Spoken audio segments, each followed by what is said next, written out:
L'heure de votre douche froide. Bonjour Guy Carlier. Bonjour Marco, bonjour Julie, bonjour à tous. Et au début, Guy, il n'y avait rien. Oui, il n'y avait rien. Tout a commencé à Europe. En ce temps-là, on disait Europe numéro 1, comme on disait Radio Luxembourg.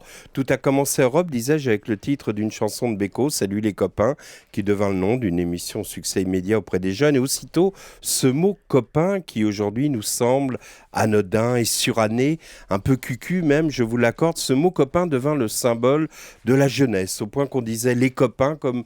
Aujourd'hui, on dit les jeunes et que la France se divisa en deux. D'un côté, les copains, de l'autre, les croulants. Les croulants, c'était tout ce qui dépassait 20 ans. Devant le succès de l'émission d'Europe, la télé décida de reprendre le même concept avec pour titre une autre chanson de Beko, Âge tendre et tête de bois. Comme SLC à la radio, Âge tendre et tête de bois, connu à la télé un incroyable succès, l'émission était présentée par Albert Resner, qui avait l'âge d'être un croulant, mais qui parlait comme les copains, qui faisait semblant d'aimer les musiques des copains, bref, qui jouait aux jeunes, exactement comme le fait Nikos aujourd'hui. Les copains, les croulants, l'insouciance, tout laisse à penser que cette époque était bénie des dieux. Eh bien non, qu'on ne compte pas sur moi pour me complaire dans une sorte de mélasse nostalgique, car contrairement à ce qu'on pourrait croire, la chapelle Sixties n'était pas une chapelle bénie des dieux, ou alors elle l'était simplement parce que nous avions 10 ans.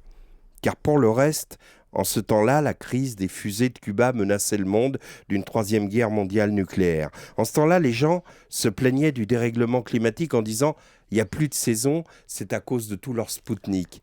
En ce temps-là, chaque nuit, Paris était secoué par l'explosion des bombes de l'OAS.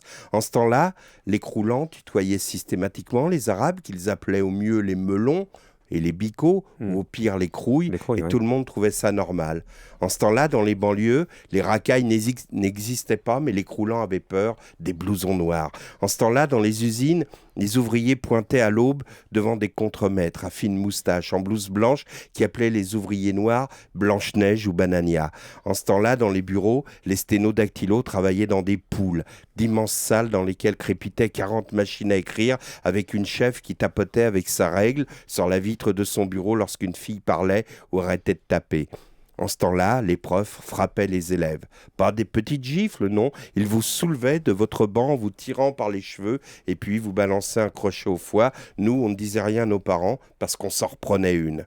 En ce temps-là, à chaque séance du cinéma, du patronage de la paroisse Notre-Dame de Lourdes à Argenteuil, monsieur le curé prenait un petit garçon sur ses genoux et toute sa vie, ce dernier, en voyant un film de Laurel et Hardy, sentira dans son cou le souffle saccadé d'un prêtre. Alors, me demanderez-vous, pourquoi dit-on toujours que c'était mieux avant ? Pourquoi la mort d'Albert Resner a fait tomber un pan de mon enfance, un peu comme ces morceaux de banquise qui s'ensevelissent dans la mer?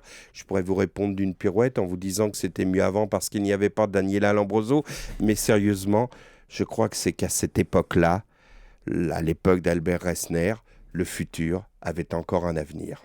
Merci Guy Carlier. C'est le temps des n'importe quoi, âge tendre et tête de bois.